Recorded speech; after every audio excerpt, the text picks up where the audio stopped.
stuff. Okay, we're on page 54, and the author mentions here on page 54, says you manage to store the value of the slider into a variable and show it on the alert. That's good, but you can still improve upon it a little. What if you decide to set an initial value of something other than 50? That's kind of what was mentioned before. It says, again, I like what he says here. It says, take it from me, that when you do something like this, if you're going to make a change, you want to do it, you want to write it right the first time.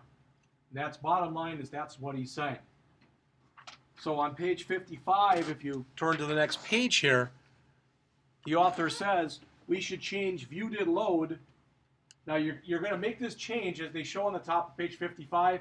If you make it and you run it, you're going to get an error. Did you all hear that?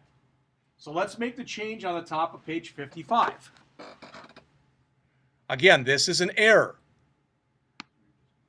Instead of changing it from an equal 50, we're going to say slider dot value. All right, and I'm going to save. And I'm going to run it. It says build failed. All right, you should get the same thing. All right, and the thing is, notice, what did we pass into view did load? It's a trick question because there's nothing passed in, correct? Remember when we used slider down below, how we had to pass it in? We're not passing it in here. You don't pass stuff into view did load. So you can't do it directly like this. That's what the author's saying. It won't work. There is some IntelliSense built in. You may or may not have noticed, if you look up on the screen here, when I typed in slider dot, one of the things it showed me was value. So somehow it recognized it, somehow, but not enough that it would allow me to build this without putting an error in it. All right, so it says, why did this work earlier? This is the middle of page 55. The author said, well, then why the heck did this work earlier when we did it and the slider moved? And it's because the slider was passed in as a parameter. That's what the rest of that page says. All right? So the solution is we want to go back to our .h file and we want to add our first property variable. All right? So if you would please go back to the .h file. Do you all know this if you look up on the screen here right now? Would you all agree? Not showing me anything here?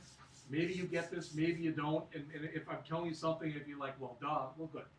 You can click on, if I click on View up here, and I say Navigators, I can say Show Project Navigator, and it brings it right back. Now, maybe you knew that already, all right?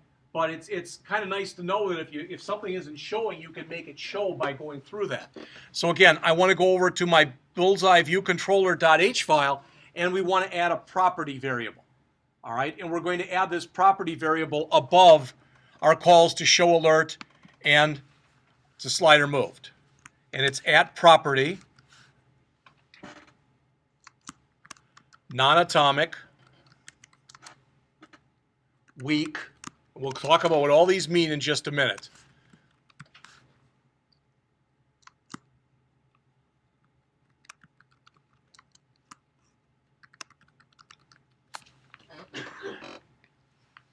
All right, so please add that line if you've not done so already. And I want to talk about the components and the different stuff that's in here and what it means. We're going to do that in just a second, as soon as everybody's got it keyed in.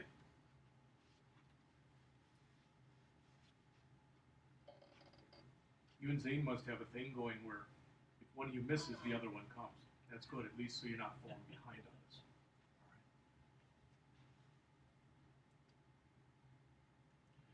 All right, couple things. First of all, with all the stuff we ever do, everybody hear this? With all the stuff we'll probably ever do, that'll never be atomic. That'll be non-atomic. If you write an app, that's what's known as a threaded app. So you want to be able to do a bunch of different things at a time. Okay? So if you're writing a more complex app, then instead of saying atomic, instead of saying non-atomic, you say atomic. In the infinite wisdom that is Apple, what they did was they set the default to atomic. Whereas in almost every book, almost all the code you see in them wants it to be non-atomic. Really, I wish they would have set the default to non-atomic so you wouldn't have had to put that in, but you do. So if I would leave this out here, it defaults to being atomic. Is that going to really hurt anything? Probably not, but you're using more resources than you have to. All right. What do you think the opposite of weak is? You want to take a real, anybody want to hazard a guess? Strong. A little strong. All right. And what that has to do with is who has control over this. The bottom line is, if you say, well, I'm not really sure even what you're talking about, just make it weak. Because we're going to get into that stuff later. All right. So this is saying, this is a property, that slider. It can't be used in threads, and basically we're letting the system control it. All right? It's going to be hooked up to our storyboard. It's a slider, and we're going to call it, I mean, we could have called it star mark. He could have called it that. That would have been okay. But since it is a slider, it makes sense to call it slider. So all that makes sense?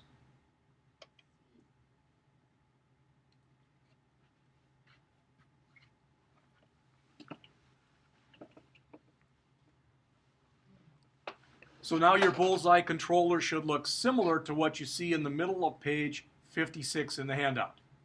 All right, then it's time to go back to the storyboard. So if you would do that, please, go back to your storyboard.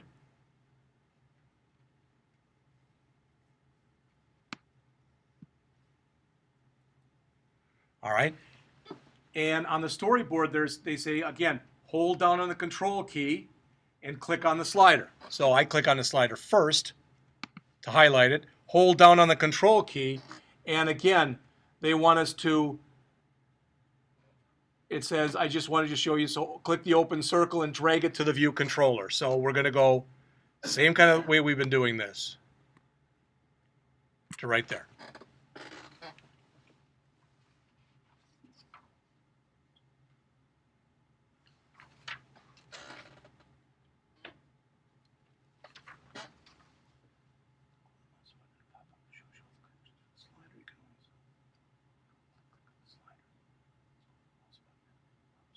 All right. I may have gone one step too fast, so I'm gonna cancel this. I'm gonna click on here. I'm gonna click on my slider. All right.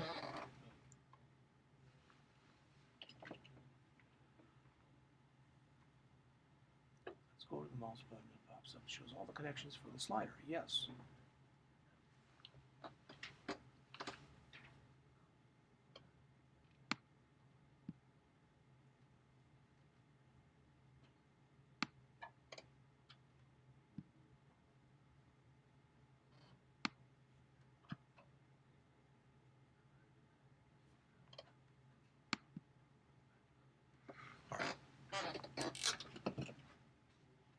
Let's all pretend that the last couple minutes just didn't happen.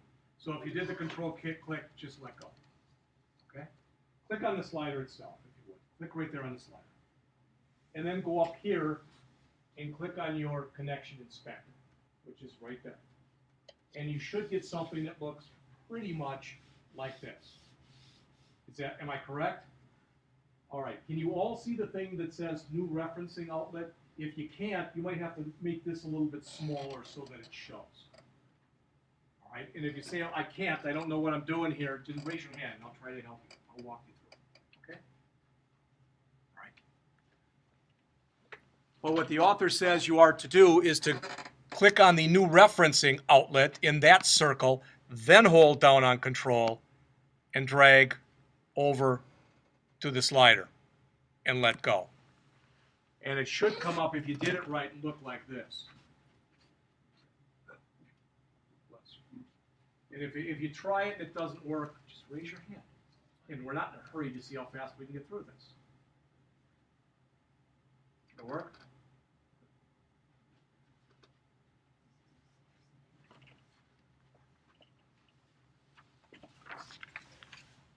We want to choose slider there, under those two things to choose.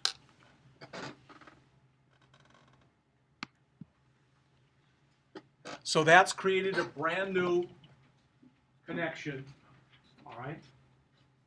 Notice the bullseye for the slider moved. All right.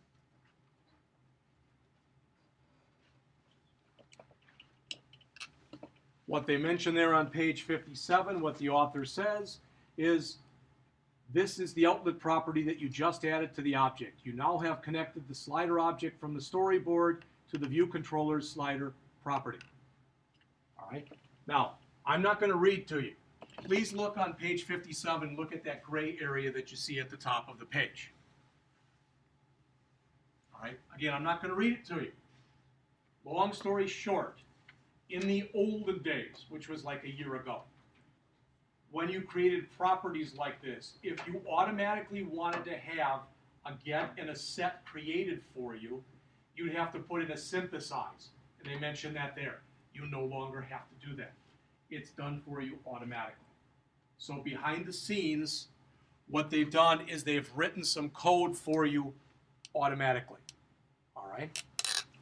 Now, if we go back again to our controller.m file and we look at that error that was a mistake, it's still in there and it's still a mistake. See that? But go before the word slider, type in the word self and hit a period. So make it self.slider.value right there.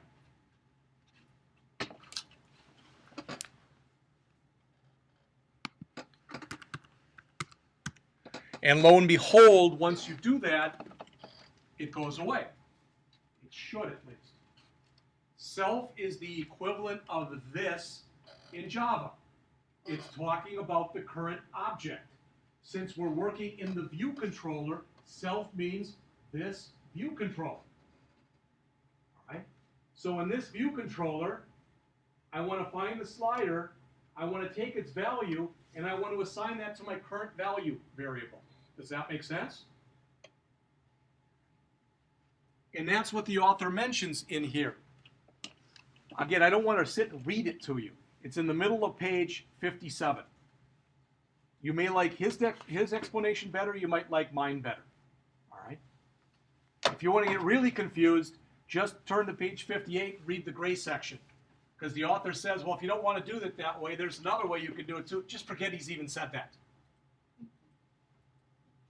I mean, to me, when you're starting to learn something, all right, when you're just starting to learn something, I don't see the big advantage of saying, hey, guess what? There's 5 different ways of doing this, and I'm going to show you all 5. I don't get the advantage of doing that. I have no problem once people have an understanding of showing them more than one way of doing the same thing. I think that is a good idea. But when you're first doing something, I think all that does is confuse the heck out of people when you start saying, well, you can do it this way, or you can do it this way, or you can do it this. I don't think that's a good idea. That's me speaking. All right, the next thing that we want to do starting on page 58, as it says there, is we want to generate a random number. Let's take a look. The bottom part of page 58. The author says the next item on the list is generating a random number and displaying it on the screen. All right? Well, remember, you don't have to do this. I'm going back to the storyboard here. That random number is going to go right here. Does that make sense? And every time I want to start a new game, all right, that I want it to start over or whatever, I want that number to change. And as the author mentions in here, there are different ways, there are different built-in random number generators in this language. All right? And then he talks on the bottom and he says, I've said this to you in other classes. No random number generator is truly random. You can get pretty darn close, but it's not truly random. All right? Patterns will emerge after a while. He says that his favorite one to use is arc4 random underscore uniform. So he says a good place to generate the random number is when the game starts. So we're going to go back up to the view did load. All right? On page 59, we're going to add the line of code that you see there. So I'm going back into my BullsEye view controller file. We just put in this line, what we added the self to, and right underneath it, I'm going to put in this. And we're going to get an error. Just so you know.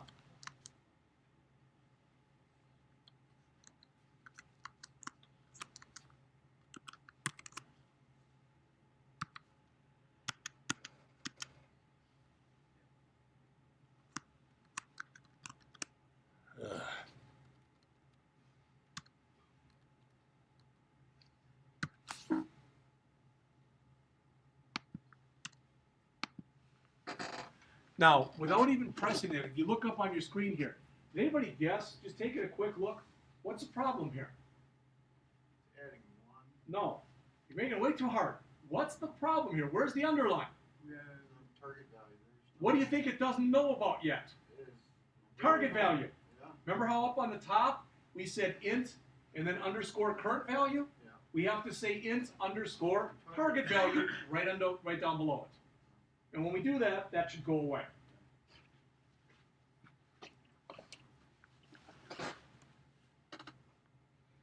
So you notice it's still in red, but I'm going to just come right down below it, int underscore target value. All right, move off, and boom, it goes away. Does that make sense to everyone? You tried to use a variable down here before you created the variable. The system doesn't know it exists. So a lot of times when you get an error like that, take a look at what's being underlined by the compiler. It's trying to give you hints, okay, to let you know what's going on or what's going wrong or whatever as best it can.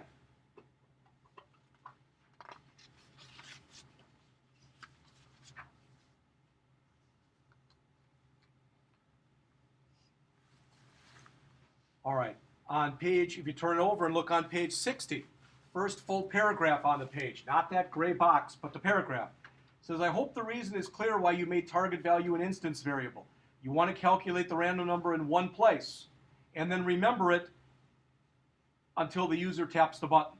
So they tell you to go into show alert next, and we're going to change the line of code that's in show alert that's down here. All right? That line that we put in before, if you look up on the screen here, remember we put in this line, that's what blew my program up. We say the value of the slider is. Not only do we want to show you what the value of the slider is, but we want you to know what the target is. All right? So if you would please add or modify the gray section that you see on page 60 on your screen, that'd be great.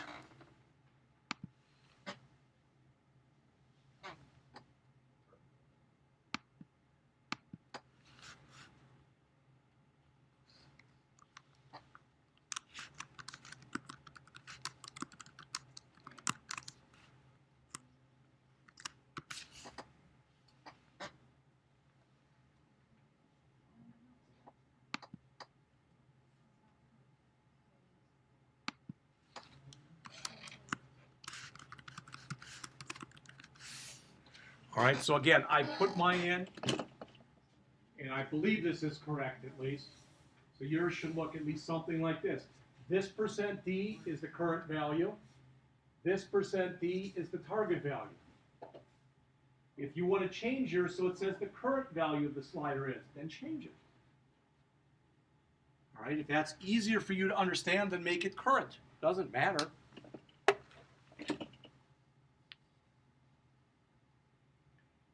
Nothing else in here should change. So if you've done this, please save, run it again. Once it runs, all right. So save it and run it.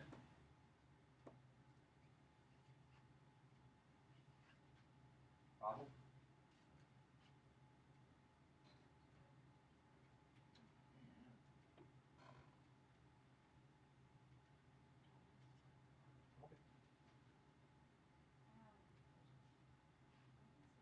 Now, where it says put the bullseye as close as you can to, did that number change? Yeah. Now move your slider and click hit me. Try to move it close to whatever your number is.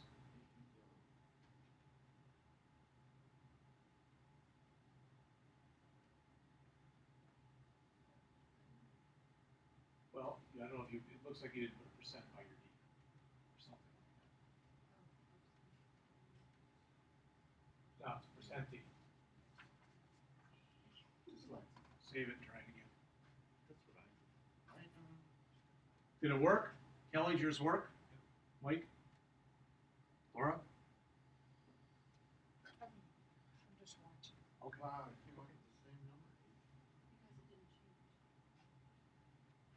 Target value is 60. Holy moly. Sure.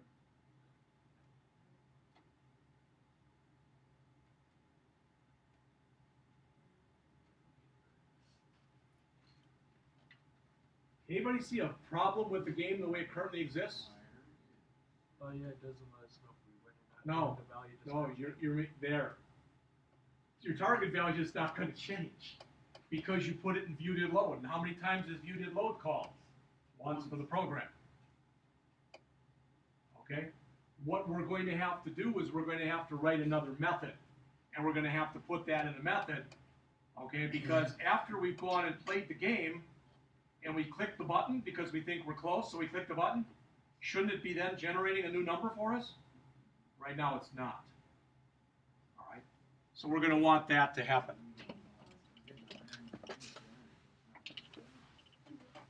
So on page 60, on the bottom of the page, the author says, you've simply added the random number, which is now stored in target value, to the message string. They should look familiar to you by now. The first %D is current value, the second is target value. All right?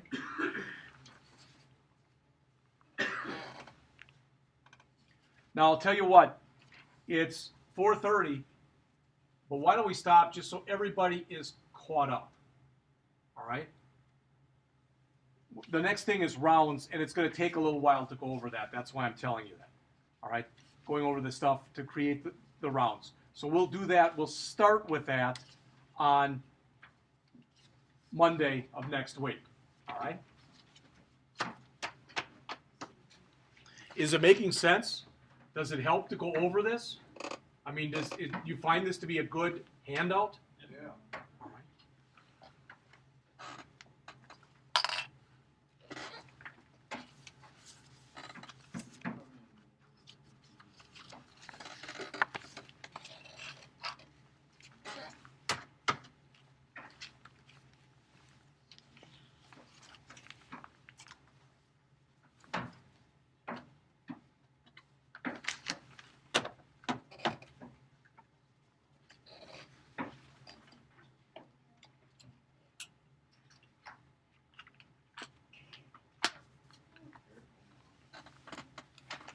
Again, with some of the stuff the author goes over, again, with some of the stuff the author goes over, we're not going to cover it because he'll say, this is what absolute value means. And he talks for 3 or 4 pages on it. We're not going to talk about that. All right? At the end of this handout that I gave you, at the very end, what the author talks about is how you can run this if you're hooked up to a real device, rather than running it through the simulator. We're not going to go over that either because you've got to pay in order to do that. So the last 5 or 10 pages that are in here, we're not going to go over. It doesn't make sense to go over it because we don't have that capability. All right.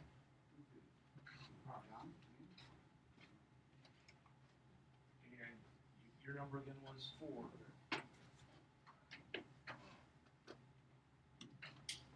And I'm not leaving here until 10 too, so if you want to work on this for a while, fine. If you've had enough, that's fine also. It is lab tomorrow. It is lab tomorrow again in the 158 class. And it is lab, well, let's talk about tomorrow when we get there, what you guys want to do in ASP.NET. All right, because it sounds like people are having problems with that assignment. I have no problem even going through the assignment as a class. We'll just see what you want to do. And we're going to hopefully go onward and upward. Tomorrow morning at 8 o'clock, I'm going to go ahead and try to rebuild, work on some programs in Android. Hopefully that works. And it's lab in the 148 class tomorrow. And for as always, you're welcome to come in, and if you do want to use the machine, just Thank you.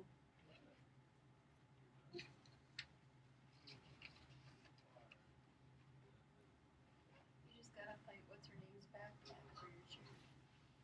The girl that sits there. your She number always again. puts her backpack on that chair. Yeah, she rules it when I come. Like I said, I got I don't see no reason their feet lying on there.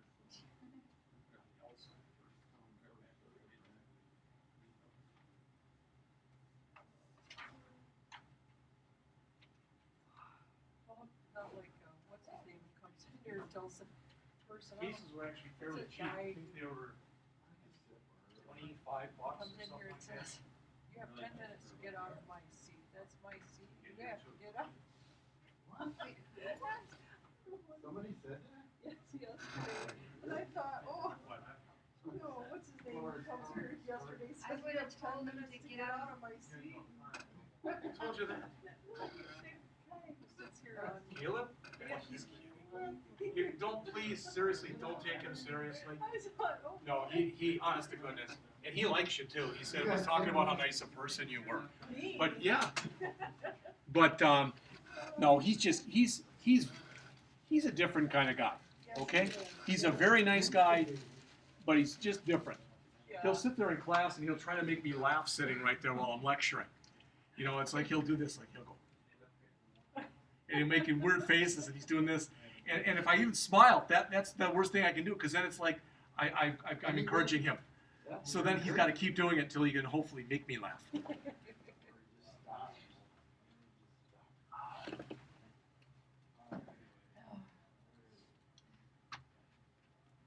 my mom got pissed off because we were at the Janesville Woodman's and I go, oh shit. Because the guy that was following me around for the whole time I was here before, and he's still supposed to stay away from me, but whenever I see him, he likes to follow me around. Again, stop me. But he, You need to get some pepper spray. I do, but he tried following us around Woodman's. Then finally my mom got pissed off because he blocked our path. Wasn't he in the program? Yeah, I don't even remember who that was, but I remember that happening to you. and my mom got pissed off. She goes, I got this. She took out a razor blade knife. She goes, come at me, bro. And he goes, and he took off running. And she's like, you better run. She's like, stay the hell away from us. And she's yelling at him. She's like, I will cut you. And she looked like a crazy woman with just screaming in the middle of Woodman's, and I'm like, holy. It's crazy. Good thing your mom is on your side. Funny thing is, take a look at mine now. Look at mine. Now it worked? Now it worked. I didn't change. I didn't even write any code. I didn't I even think know. there's spirits in this room, I'm telling you. Boy, oh boy. Sure. I didn't put the last line or two in here. All right, Like, I see him once in a while here. but it's not breaking up now. So. And it was yesterday. We were walking the same direction, and he took off running. I'm thinking, yeah, you remember what my mama said, didn't you? I was like, she will cut you, bitch. She will. Oh, I'm not afraid. She's cut you. Oh my goodness, I'm not gonna get you mad at me. Well, no, she was getting mugged, and she goes, oh really? And she's got the guy's arm, and the guy just took off running, and she's afraid to She's a tough one. do that. And I'm like, go for it, mom. I was like, I